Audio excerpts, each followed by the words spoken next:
faliana indray tompo kilasy sy tompoko vavy no hiarabako anao amin'izao takariva izao ary manasanao hampanajana anaraka ny fampalalam-baovao.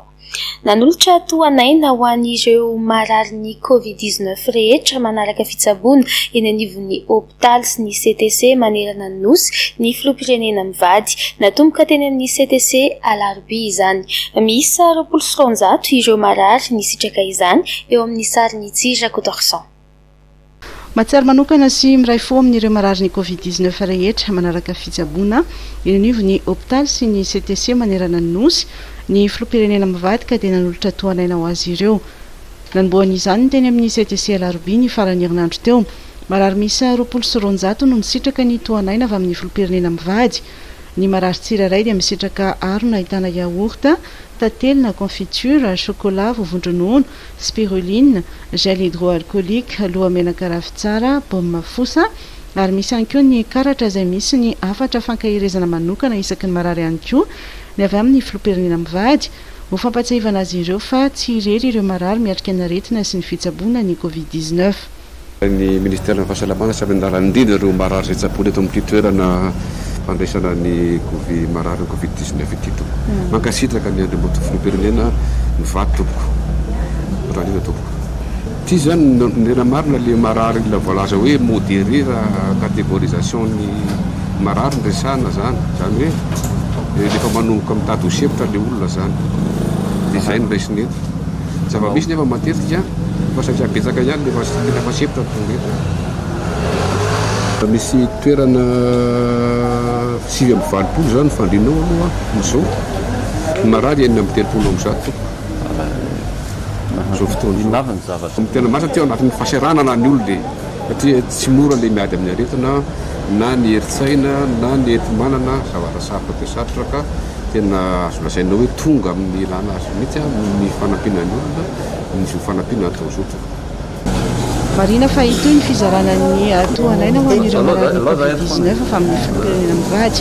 Azo zany avokoa ireo marary tsaboana eny anivon'ny hôpitaly sy ny CTC manerana ny faritra 7 ahitana ny valanaretina Covid-19.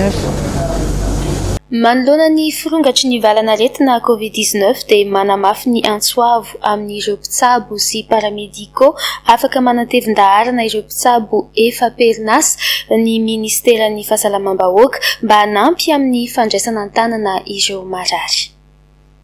Ao anatin'ny izao amenana ara-pahasalamana izao sady isika raha teo ao anatin'ny ady tanteraka dia tsy toeraka amin'izao eto napanjakana fa amin'ny alalan'ny ministera fahasalamam-bahoaka dia nanao recrutement ho an'ireo volontaire amin'ny ady amin'ny Covid. Ka dia androany zany dia misy fiantsona ireo olona tsara sitrapo sy volona anolotanana amin'ity ady amin'ny Covid-19 eto amintsika marina fa izao deuxième vague izao dia ny mutant sud-africain ny tena mamaritra an'izany ankehitriny. Ny virus mantsy rehefa tonga amin'ny toerana anankiray ka misy virus vaovao hafa ndray dia ny vaovao io tsy maintsy atao izay ibahana an'ilay virus eo aloha ary zay mampatonga ny zavatra ankehitriny izay amintsika misy an'izao fipoahana manokana izao izany. Noho izay anton'izay zany dia araka ny resahako teo dia andraitsy androany ary manomboka ny ratolakamo dia efa miasa sahady ireo olona izay voaray rehetra ireo ka nafirina ny fepetra.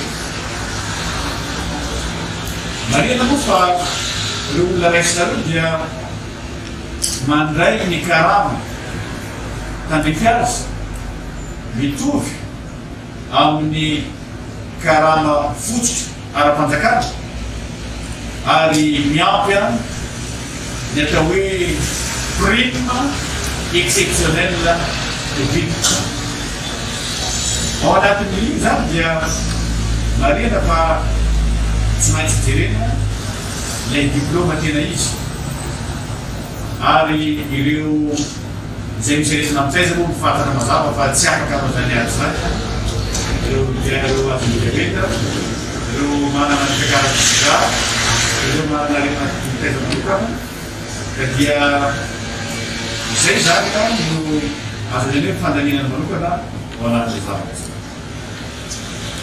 ankehitriny dia tiako milaza fa tsy mijanona ho amin'ireo dokotera ihany zany na ho an'ireo paramètre ny antsona atao fa eo koa zany ilay olona zay tenolotana ary tsara sitrapo izay manana azo tena hoe tsekefo amin'ny faradiovana sy fikarakarana manodidina an'izany ny hôpitaly ny efitrano izay isan'ireo marary reo sy manodidina ny fanadiovana rehetra ao koa zany ny mety fikarakarana an'ireny marary reny ny fitondrana azy avy amin'ny ambulance ohatra makany amin'ny fandinana ilana tsekefa zany rehetra zany na ny fanetsehana azy koa amin'izay ilana azy manana ny renindranetsika ary ataoko fa betsaka no lina amin'izany fa dia antsona manomboka androany koa zany le olona reny ametraka ny fangatara ao amin'ny ministerany fahasalamam-bahoaka efa misy mandray azy eo amin'ny tokotany fahasalamam-bahoaka eo ambonda zany mandritra ny tontolo androany ary raha pitso dia efa mirotsaka sady sika amin'ny sivana sy fandraisana an'ireo olona izay vonona amin'izany fanadiovana amin'ny ankapobeny toerana anankiray na reny andraisantsika marary reny zany ary reo olona izay manana fekefa amin'ny fanondrana ny marary avy amin'ny fiara ohatra avy amin'ny ambulance makany amin'ny fandinany ary misy fanetsehana azy no zava-tama rehetra dia reny olona reny dia ilaina avokoa isaka.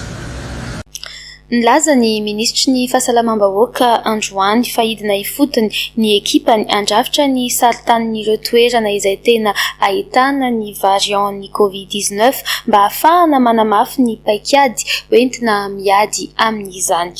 Tafakatra 9,700 ny isan'ireo olona maty ny COVID-19 nanomboka tamin'ny volana marsa 2020 no makaty teto Madagasikara. Raha ny tatitra avy amin'ny ministeran'ny fahasalamam-bahoaka dia enina no namoiny ainy omaly 770 ireo tranga vaovao tao anatin'ny fitiliana miisa 720 ary 720 ireo sitrana somatsara ary ao avy hatrany ny andindiny mahakasika izay. Toy izao ny antotanisa mahakasika ny fivoaran'ny valanaretina coronavirus eto Madagasikara ny daty ny 12 aprily 2020. Tranga vaovao 770 sitrana 720 enina namoiny ainy fitambaran'ny fitiliana natao 720 420 ny mbola manaraka fitsaboana 470 kosa ny tranga manana fahasarotana na ny forme grave. Ny daty ny 13 martsa 2020 hatramin'ny 12 aprily 2020 mitotaly 2,720 sy 4 alina ny fitambaran'ny tranga vaovao.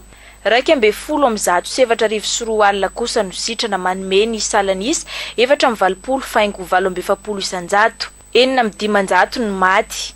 Manome ny salanisy 2,7 isanjato. Toy izao ny fitsinjarany isam-paritra. Faritra Nalamanga 7,7 ny tranga vaovao, 7,50 ny sitrana, 2 ny maty. Faritra Tsinanana 2 ny tranga vaovao, 7 ny sitrana, 2 namoiny ainy. Faritra Diana 15 tranga vaovao, 8 sitrana, 2 namoiny ainy. Faritra Loatra Mangoro 13 tranga vaovao, 2 sitrana. Faritra Matsiatra Ambony 2 tranga vaovao, 5 sitrana. Faritra Boeny 3 tranga vaovao, 18 sitrana, 2 namoiny ainy. Faritra Vakinakaratra 2 tranga vaovao, 2 sitrana, tsy nisy namoiny ainy. Faritra Sava 7 tranga vaovao, 15 sitrana, tsisy namoiny ainy. Faritra Tsimondrefana 4 tranga vaovao, 2 sitrana, tsisy namoiny ainy. Faritra Vatovavy Vinany 2 tranga vaovao. Faritra Menabe 3 tranga vaovao. faritra Bongolava 7 tranga vaovao, faritra Nalanjorofo 5 tranga vaovao, 7 sitrana, faritra Nosy 3 tranga vaovao, 2 sitrana, faritra Orombe tsisy ny tranga vaovao, 1 sitrana, faritra Itasy 12 tranga vaovao, faritra Tsimotsinanana 1 kosa ny maty, faritra Sofia 7 tranga vaovao. Mitsinjara toy izao ny antotanisa ho an'ny faritra Analamanga manokana.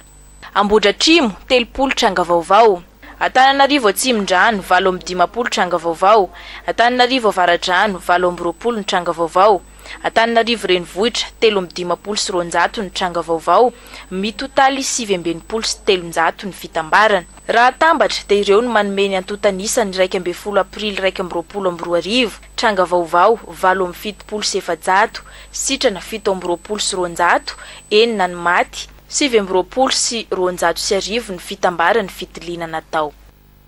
Naneho ny vokatry ny fanadihadiana izay nataony ny Transparency International mikasika ny resaka vaksiny fanefitry ny COVID-19.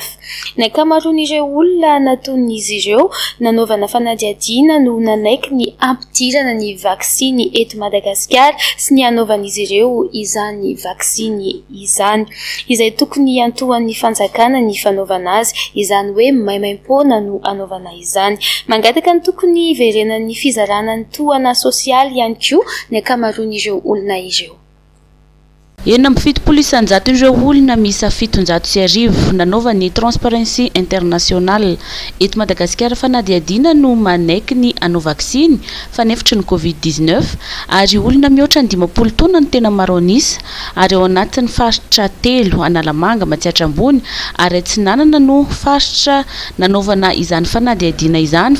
Faritra izay iseharan'ny tetikasa Aramaso ity fanadihadiana ity izay natao ny alohan'ny fanapahan-kevitra ny fitondrana lehibe ampiditra karazam-baksiny fanefitra amin'ny COVID-19. Tsy eto Madagasikara ihany fa manerana an'izao tontolo izao dia raha tsy mitandrina ny fitondrana isan'isany mety ho varavarana misokatra ho an'ny kolikoly indray koa io fampidirana vaksiny io zany. Momba ireo fepetra niraisin'ny fitondrana kosa dia ny 950 isanjato ny olona no namaly fa ampy sy antony ireo fepetra raisin'ny fanjakana. Mitaky ny fizarana vaovao amin'ny fomba mazava sy mangarahara mikasika ny vaksiny ihany koa ny Transparency International. Aoka mba ampiatra ny mangarahara momba ny fitantanam-bola entina miady amin'ny COVID-19 ny fitondrana fangatahana efa naverina ambety teny foana izy ity. Asaina hatrany ny parlemanta sy ireo androm-panjakana mahefa amin'izany mba hanamafy ny fanarahan'ny maso ny asan'ny fanampanatanteraka manoloana izao fotoam-pahamehana vaovao izao. Fahadimy, angatahana izy ireo ampizotra araka ny tokony ho izy ny famatsiana fitaovana mifandray amin'ny fahasalamana sy ny fitsaboana mba hialana amin'ny fanararaotana samihafa tafiditra ao anatin'io ny vaksiny sy ny fanafody rehetra.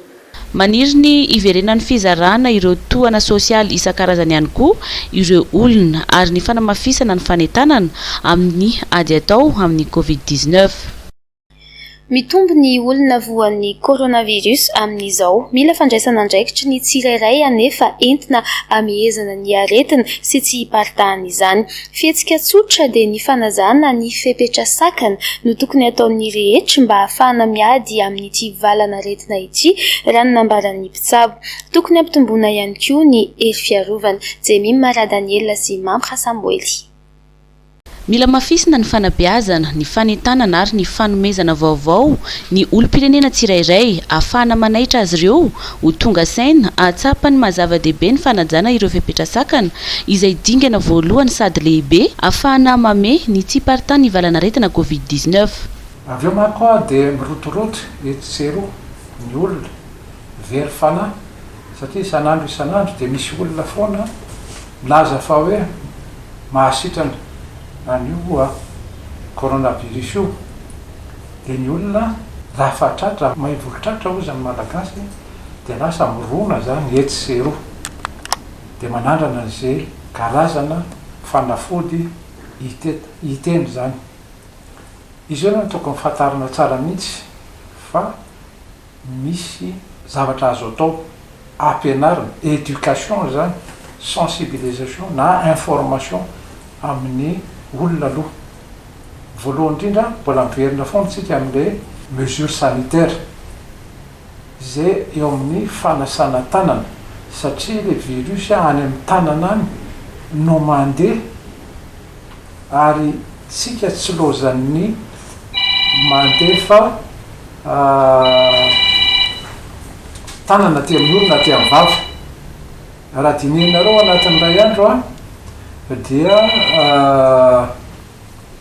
tsy maintsy mandefa tananatsika na ny natiorina na ny amin'ny vava ary zay tena mampidoza zay nanaovana an'le fanasana tanana amina savony na amin'ny gel na amin'ny solution ary matetitetika mihitsy indrindrindrindra raha fa mifanerasera amin'ny olona na indrindrindrindra karakara vola ohatra na taratasy zay mifamindra enina dia ataontsika hoe reny gazety reny azy dia mila manasa tanana raha fa avy mandray an'ireny atrota taratasy administratif zany tokony ampianarina ny olona zay zavatra zay faharoa efa voalaza hoe tokony ajaina le elanelana le distanciation zany fa raha voatsy zay zavatra zay ary io mila le discipline mila le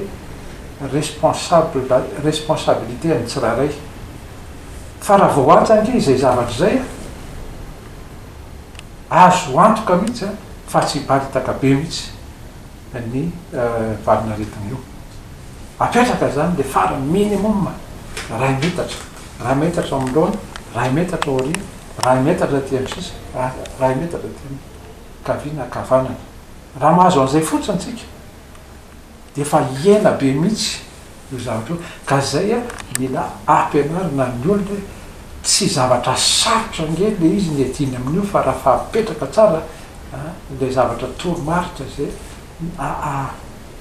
erovatena de mandeha le zavatra ohatra zany ny fanaovana masika atao le masika mba erovana tsy hidirany le valinaretina le virus any amin'ny tena ireo fipetrasakana ny fanasana tanana amin'ny rano sy savony na ny solution hydroalcoolique sy ny fanajana ny elanelana iray metatra raha ny nambaran'ny docteur Jean-Claude Ratsimivony dia isan'ny zava-dehibe indrindra eo amin'izay ady atao amin'ny Covid-19 izay ienaraka izany ny olona voan'ny Covid raha ajaina ireo toromarika entina iarovatena ireo tokony ampiasaina ihany koa ireo fomba tsotra indrindra amin'izany ny fanaovana evoka ary ampiakarina ny hery fiarovana raha ny nambarany mpitsabo hatrany misy betsaka zany zavatra tsotra azo ampianarina ny olona tokony fantatry ny olona hoe zao ny tokony atao mba iarovana ny tenany ianao tsy inona tsy hoe andeha isolena ka ohatran'le sanatria migatra tsy hivoaka tsy resaka amin'ny olona fa raha fa maka an'le fepetra tsara de tsisy atahorana mihitsy de ny farany io resaka zay efa nateneniko amin'ny foana hoe ny tena laklen'io zavatra io anke de le herim-piarovana le système immunitaire défense naturelle ary tsika malagasy de manana zavatra be lehibe amin'io lafiny io ampiakarina le herim-piarovana izy io miady am'izay virus ka na karazana virus iny raha fa mafy ny herin'ny fiarovanao ny fisotroana rano ihany koa dia isan'ny manampy be amin'ny fiarovana ny aretina rano iray hatramin'ny 2 litatra sasany isan'andro isan'ny manampy betsaka amin'ny hery fiarovana ihany koa ireo fampiasana ireo vokatra natoraly toy ny huile essentielle karazana baume sy ny maro hafa misy anefa ireo manararaotra manao osika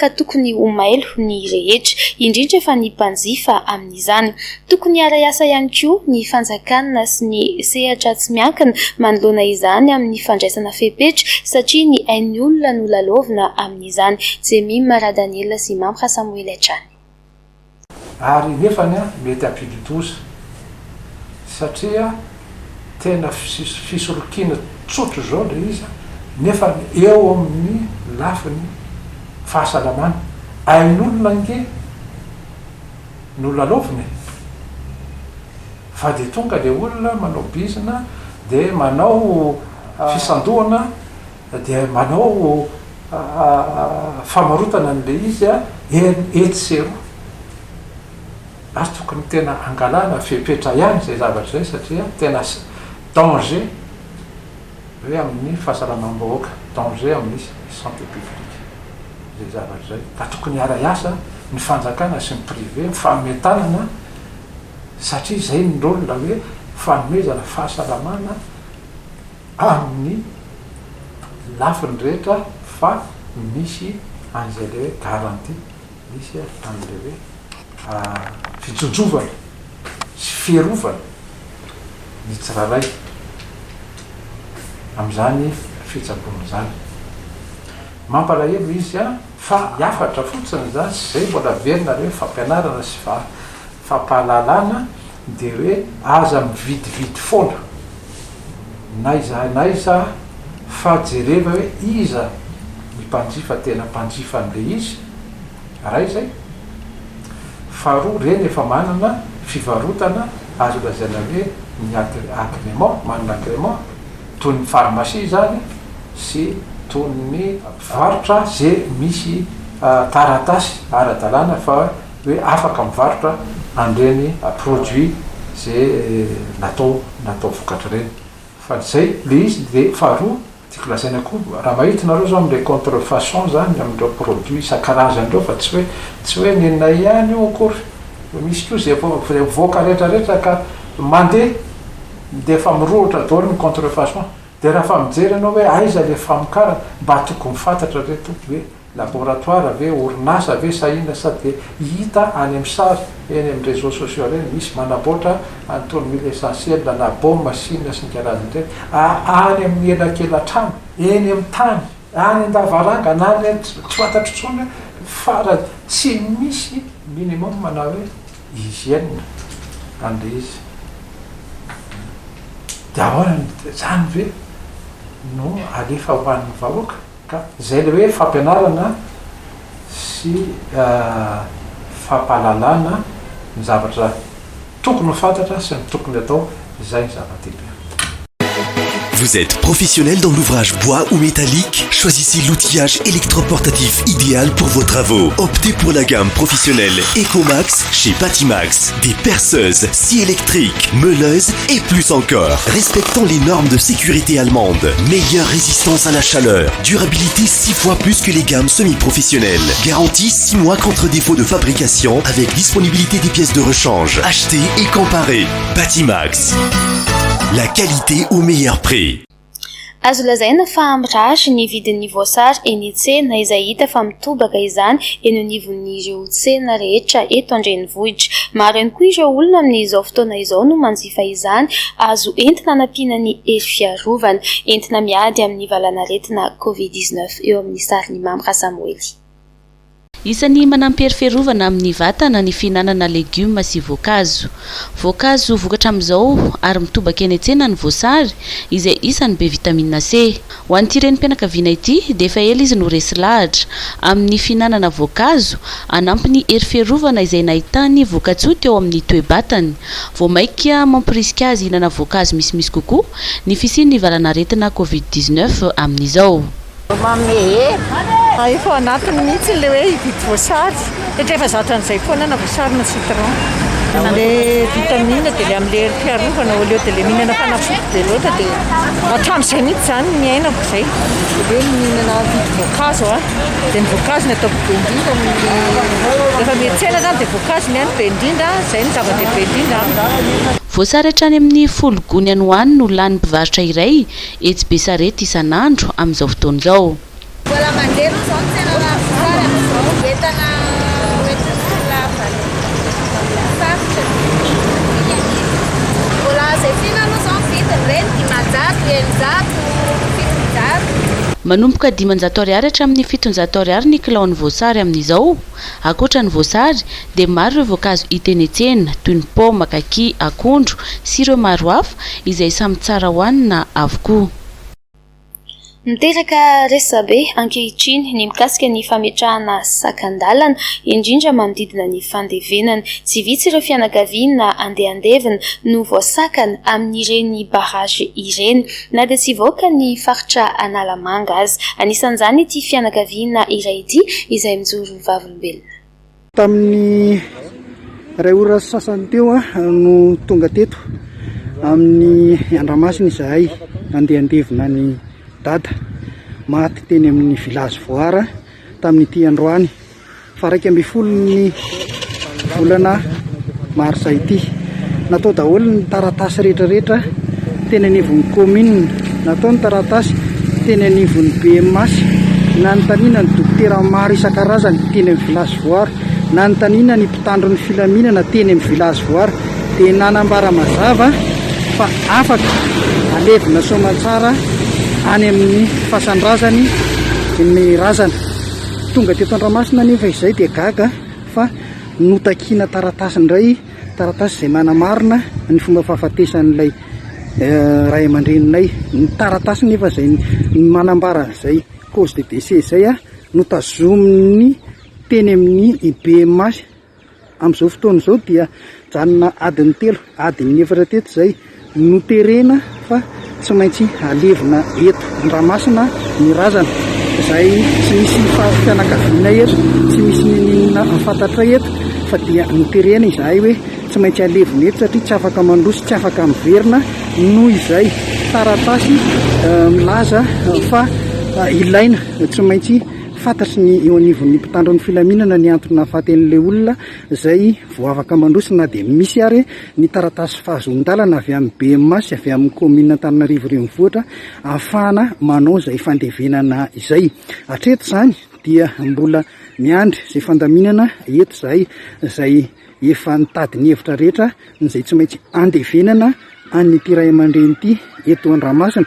Ny any vahaolana natolotra ireo mpitandro ny filaminana teto anivon'ny gendarmerie ny Andramasina dia ny fandevenana ny razana eto ihany ny vahaolana dia mikarakara ny taratasy manaraka. Izay ny zava-misy raha ho an'ity histoire anankiray miseho izay androany 12 febroary 12 aprily eto Andramasina ity. Marihana fa tsy nisy ny taratasy fanamariana nomena ireto fianakaviana ireto hoe nalevina teo amin'io toeran'io ny razana. Tsy maintsy mitondra fanamariana avy amin'ny toeram-pitsaboana fa tsy voan'ny Covid-19 ny fianakaviana izay manamanjo rehetra eo amin'ny toerana nahafatesana ihany kosa no anatanterahana ny fandevenana ho an'ireo lavon'ny Covid-19 raha ny fanambarany avy eo amin'ny Gendarmerie-pirenena. Volaravoavy sy Tsira Kotorsan. Manamafy ny eo anivon'ny Gendarmerie-pirenena fa amin'ny toerana nahafatesana ihany no anatanterahana ny fandevenana ny lavo noho ny Covid-19 ary tsy maintsy mitondra fanamariana fa amin'ny toeram-pitsaboana fa tsy voan'ny Covid-19 ny fianakaviana izay manamanjo rehetra mitondra razana ato anatiny na mivoaka ny faritra Analamanga araka nambarany Talemy sanany fandriampahalemana sy ny angom-baovao eo anivon'ny Gendarmerie-pirenena. Ny olona izay maty noho ny aretina Covid-19 dia mazava fa tsy maintsy amin'ny toerana izay nahafatesana no anaovana ny fandevenana manaraka ny fipetra rehetra momba an'izay fitandremana ara-pahasalamana izay. Misy ny olona izay mety no ny antony hafa no lazaina fa ho nahafaty azy. Eto zany dia tsy maintsy manaraka ny fipetra rehetra izay voalaza ary manan-kery zany amin'ny eto amintsika ny fipetra fafahana mitondra ny razana mivoaka miala amin'ny distrika iray. Tiana hoasongadina eto dia izao misy tranga vitsivitsy izay misy olona zany izay maty noho ny aretina voalaza fa tapaka lalan-drà izy ireny. Ny olona manodidina azy ihany sy ny toerana izay hitondrana nyreny razana ireny no efa milaza mialoha ny eo anivon'ny mpitandro filaminana fa misy endrika na misy aya mety Covid no nahafaty an'ilay olona. Eo anatrehan'ireny no ny ady izay atao ady raha manana raha miatrika noho ny mahazava-dehibe ny fahasalamana satria ao anatin'ny amehana ara-pahasalamana isika dia tsy maintsy manao ny fanamarinana ny eo anivon'ny mpitandro filaminana vao mamela mandeha ireny razana ireny miala ny faritra. Ny eo anivon'ny Gendarmerie-pirenena dia miantso hatrany ny olom-pirenena mba hanaja ny fipetranapetraka entina hifehezana ny valanaretsina Covid-19. Izao amehana ara-pahasalamana izao izay efa manao izay farany heriny ny tsirairay amin'ny fitandremana anisan'izany no mahatonga ny totanisa marina fa maro zay mbola voatratra nyzany aretina izany fa tsy nrehetra korondovo ary izay indrindra no ankasitrahana ireo zay mandray ny fipitra ny fisoroana izany amin'ny tompotena na ny tsirairay zany anisan'ny fifehezana lehibe an'izany fiparitany valina aretana izany mantsy ny fihetsika na ny fanarana ireny fihetsika fipetra faobe ireny izay navoaka ny fitondram-panjakana dia ny tsy fahafahany olona mivoaka ny faritra tokony hijanona amin'ny faritra misy azy zany ny tsirairay ahafahana mifehezany aretina izany ary manao ny fipetra rehetra amin'ny fihetsika toy ny arovava orona mitovy amin'izany koa ny elanelana izay tandremana tsy paritahany aretina. Efa miasa avokoa ireo barazy ara-pahasalamana ahitana zandary izay atao anaramaso ny fivoahana sy fidirana ny faritra mihidy noho ny Covid-19 ao anatin'izany Analamanga, Atsinanana ary Boendy. Mitaraina ireo mpitatitra amin'ny zotra rezionaly any amin'ny lalam-pirenena fahadimy amin'izao fotoana izao noho ny fikatonan' izany zotra izany. Nilaza izy ireo fa efa nizaly tokoa tamin'ny fanakatonana ny zotra tamin'ny taondasa dia mbola lasibatra ihany koa amin'ity. Raha ny fomba fijerin'izy ireo anefa dia tsy ny fitaterana velively no nampirongatra ny valanaretina. Dady Baovao Maresaka Miray. Tsy ny mpitatitra no mampirongatra ny fiparitahan'ny valanaretina ka magataka ny anokafana ny zotra rezionaly amin'ny lalam-pirenena fahadimy izy ireo. Tonga eto zay mpitatitra eto tsy grève zay tsy aninona zay fa mitaregny zay zavatra marana aminay.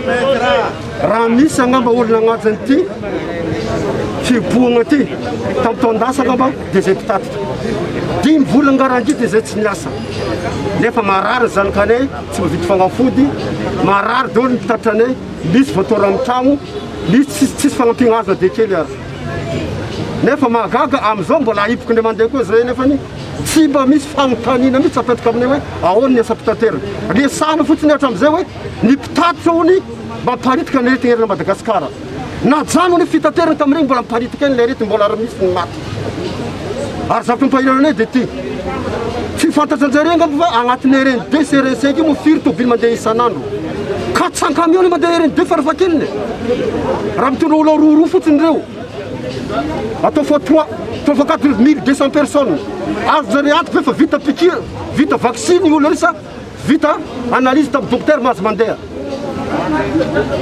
nefa eo ny transcoli mitondra olo telotelo daholo reo 800 000 fita matavitandrivo antsika miteny zao tonga ihany le olona 3 fois 3 900 personnes fa magnino asa mpitaterana voyageur no akatona. Ny fampitona teo amin'ny gara routière ireo mpitatitra androany maraina naneo izany fitakiana izany ary ny fandinika ny amin'izay tokony atao amin'izao fahasahiranana izay menjady amin'izy ireo izao. Avelao zany ny mpitatitra hiasa fa vonona naja ny amiana ara-pahasalamana zay amin'izay takivo fanjakana. Ny zavatra mampahirana fitsika dia tsy hoe ny mpitatitra rery no raha atao hoe facteur mitondra ny hoe mabe ny hoe aretina fa jereo ny bazary misy olona firy mifamezivezy amin'ny bazary tokony akatona koa le bazary zany tsy sina ninina dia azonao atao ve zany fa tsika zany tokony andinika tsara hoe fanjakana mangataka zay hoe avelao n'olona hiasa apetrao ny amiana ara-pahasalamana zay ve alao ve n'olona ao anatin'ny taxibosy mba voafe manao kasibosy manajany elanelana manao misy zelle toy zay n'olona andeha tongotra tsy maintsy famezivezy foa n'olona rehefa tsy asinao na taxibosy mandeha tongotra n'olona. Taorian'izay dia tapaka fa andeha anatona ifampiresaka amin'ny governoran'ny faritra Atsinanana ireto mpitatitra nilaza ireo manam-pahefana ny toerana fa vonona ny hainy ny etaetan'ireo mpitatitra. Nilanja sora-baventy ihany koa androany ireo mpitatitra etsy amin'ny fasan'ny Karana nitaky ny fisokafan'ny zotra nasionaly ahafahan'izy ireo miverina miasa indray. Mitaraina ihany koa ireo mpivarotra eny Amboro any Toamasina manoloana ny tsy fahafahan'izy ireo miasa ankalalahana mitaky ny asa izy ireo amelomantena satria na misy aza ny fanampiana avy amin'ny fanjakana tsy ampiainana izany. Maro izy ireo no tsy nandray izany fanampiana izany ihany koa. Avy aloha izahay hivarotra hitady vola tsy mpangalatra izahay ka andeha fasana polisy lavo zao anakorotana ny tsenanay izany no fitarainan'ireo mpivarotra eny amin'ny bora ny Toamasina efa nanomboka tamin'ny fetin'ny Pasika no makaty izy ireo no tsy afaka nivarotra. tena malahelo ny fonay satria izay zany manofa trano izay mindrana volana amin'ny banky izay dia ireo banky ireo zany tsy maintsy alohany volan'izy ireo nefa izay manampy olona mpagnampinay marobe nefa ny karaman'izy ireo inona andovana an'ireo karama ireo izay vao manokatra varavarana dia efa ny polisy ny fanjakana no manidy anay alatsinaina mipasika izay dia efa nahidin'ny fanjakana teto Tamatavy. Mitarainy ireo mpivarotra fa tsy misy ny vola iainana sy andoavana ny aba aloha amin'ny fanjakana. Tena tsy misy vola na vola andeha anaovana bazary raha tsy misy dia hoe inona ny andovanay hofatrano karaman'ireo mpiasa jirama mbola eo ny vola ny etra amin'ny fanjakana mbola tsy maintsy aloha. Ny ekolazinjaza mianto, ny hofatrano mianto, ny trosa miantona kanefa ny trosa any amin'ny banky ane na dia tsy hinjena amin'ny fotoana le niteneniny tsy maintsy mbala hifegna fopre. Ny ekolazy koa karan'izany na dia tsy nifegna amin'izao fotoana ny confinement après raha vao tapitra confinement tsy maintsy hifegna.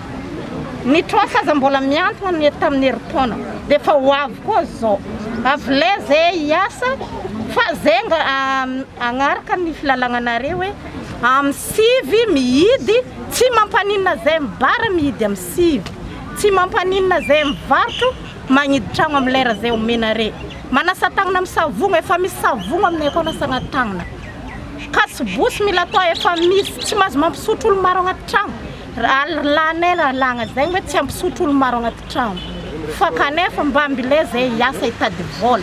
Tsy afaka miasa toy ny bar, ny karaoke sy ny diskoteka ireo mpivarotra eny amin'ny borany Tomasina noho ny ady amin'ny fiparitahan'ny valanaretina Covid-19. Fotoana izao hanaratsika ny vaovao tapatapany vao marina fa lainga avokoa ny vaovao navoakan'ity vehivavy nilaza very zanaka tamin'ny tambazotra Tserasera nodimandry omaly alina ny coach Thierry Janevson tao amin'ny gendarmerie nationale volleyball GNVB.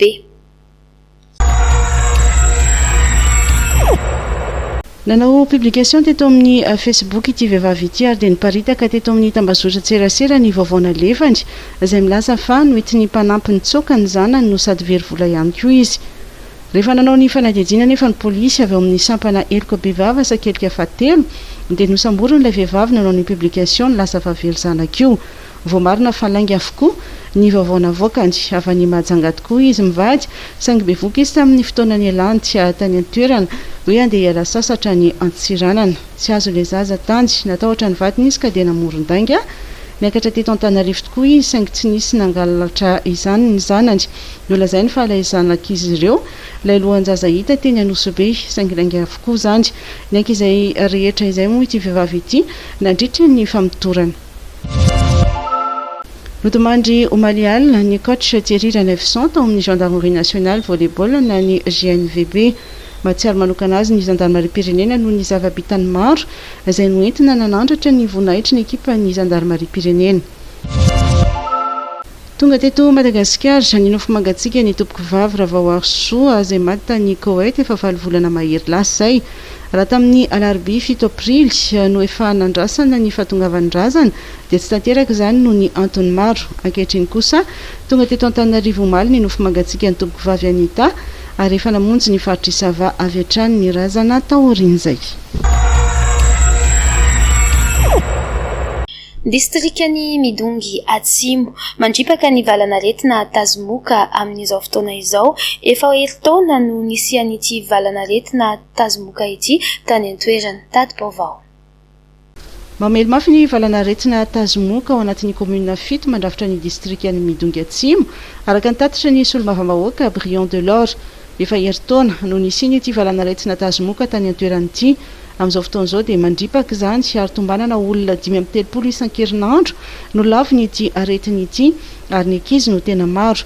Manoloana io dia manao antsoava amin'ny fitondram-panjakana mba hijery akaiky ary hamatsy fanafody ny distrikany Midongy Atsimo entina hiadiana amin'ny Tazimoka. Mikasika indrindra ny distrikany Midongy Atsimo valana retina izay renay hoe Tazimoka satria ny antony rehefa jerena amin'ny test TDR ny izy dia tsy hita fa rehefa atao analizy amin'ny laboratoire dia pas grave zay no hita amin'ny analizy ary be deabe saika mandrakotra ny district midongatsibo amin'ny commune fito amin'ny fokotany amby divapolo zany karazana aretina zany ary efa ambony maro pakatra fitaovana mikasika an'izany zany efa heno any amin'ny ministère de la santé ny olonodisara de tisy any amin'ny service ny santé tsy fafakarazana tatitra mahakasika marary any satria tsy marary hôpital na nanao sy consultation nakafanafody tao amin'ny hôpital indrindra no mahatonga tenanay zaho député Brian Bello député ny Midongatsimo nitarika ny centre de commandement opérationnel ao Midonga miaraka amin'ny chef de service déconcentré sy ny service décentralisé miarambory ary manana an'izay rafi-pandamina an'izay zahay milaza zany zahay eto fa isaky ny commune dia ahitana olona tsy latsaky ny 5 no masiky ao anatin'ny herinandro farafahakely ary ny chef Cisco efa nanao fanambarana tamin'ny mianaka any amin'ny établissement any amin'ny EPP sy ny CG any amin'ny kivaty ary nisy toerana anankiray aza tena nakatona aloha ilay sekoly noho zany karazana aretina zany so dia zavatra mifinga izy herinandro koa zany dia confirmé fa olona roa no tratriny coronavirus ao amin'ny district ny Midongatsimo ary zany zavatra zany dia tsy maintsy andraisana fepetraka manao antsoava amin'ny gouvernement malagasy mba tena iaino an'izao antsona izao voalohany dia ny famatsiana fanafody arak'izay azo atao toko miangavy izay mangataka ny mba hoampy ny fanafody satria ny mahatonga ny olona tsy mandeha makany amin'ny hôpital satria tsy vahaolana any izy dia voatery izy mitady fanafody any amin'ny quartier any faharoa zavatra tena angatanay hatreto dia ny réseau ny telefony tsy misy hatramin'izao ka angatanay ny ministère ny poste mba hijery hatrany an'ilay fangatana izay nataonay ankoatra ny tazomoka dia efa ahitana trangana covid-19 misy aroa ihany koa nanomboka ny herinandro teo ao Midongatsimo.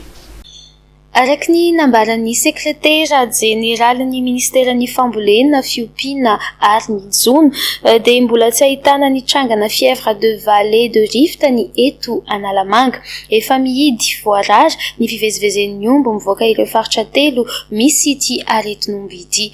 Volaravoavy sy Tsira Kotorsan. Mbola tsy ahitana ny trangana fièvre de vallée de Rift ny eto Analamanga araka nambaran'ny sekretera jeneralin'ny ministeran'ny fambolena ny fiompiana ary ny jona. Atsimo andrefa navadivavy fidivinany ary diana no faritra misy ity aretin'omby ity ary efa mihidy voarara ny fivezivezen'ny omby mivoaka ireo faritra telo ireo. Ankoatr'izay dia efa mandeha ny fitsabony ireo omby marary. Efa ny atoerana daholo ny teknisiana zany indrindra zareo ny SDSV sy ny ao amin'ny direction générale zany efa manao maka fepetra zany any amin'ny région zay efa misy zany.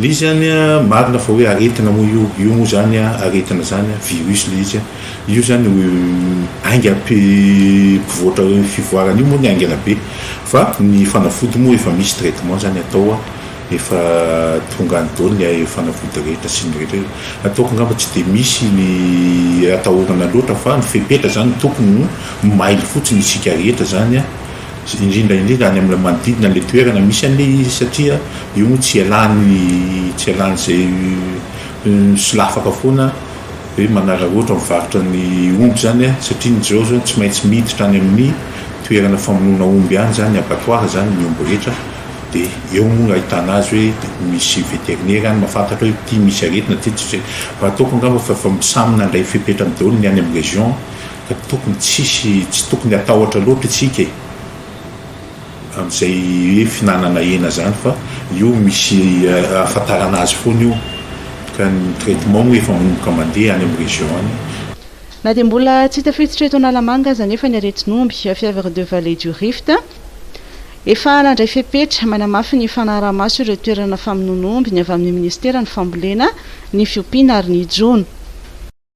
Tananarivo moa ataoko angamba ny abattoir zany tena hoe tsy maintsy miditra abattoir zany ny omby vonoina zany zao ary ny tompona andraikitra zany fa manaramaso eny amin'ny toerana reny ka ataoko angamba fa tsy tokony hoe iahy marina moa fa aretina ihany fa tsy tokony hoe ampatahotra be le izy hoe zay fa ny eto Tananarivo ataoko angamba fa mbola tsy de tonga loatra fa mety raha misy angamba dia ray roa angamba reny aretina eny raha tonga eto fa le izy zany efa misy traitement zany atao am'le izy zay moa zany tokony hoe rassurena le olona tsy tokony atahotra loatra n'izay ny eto Tananarivo aloha hatramin'izao fa any amin'ny région zany tena misy an'izy io amin'izao fotoana zao. Ankoatra ny omby dia mety voan'ny fièvre de vallée du Rift ihany koa ny ondry sy ny osy. Marina fa mety mifindra amin'ny olombelona io aretim-biby io. Ny moka manaikitra ny biby marary no mitondra ny fièvre de vallée du Rift ary mamindra izany amin'ny olombelona. Ny tsy mikaretina fièvre de vallée du Rift dia mitarika fahalankomana ary mety fahanjaza ho an'ireo vehivavy bevoka. Dia iny vaovao iny ihany koa no entiko manakatona ny fampahalalam-baovao amin'ity takariva ity. Mankasitraka anao nanaraka izany hatramin'ny farany. Isaorana ihany koa ny Charmel Beauté amin'ny fikarakarana ny taovolo sy ny tarehy. Manome fotoananao amin'ny manaraka indray. Veloma tompoko.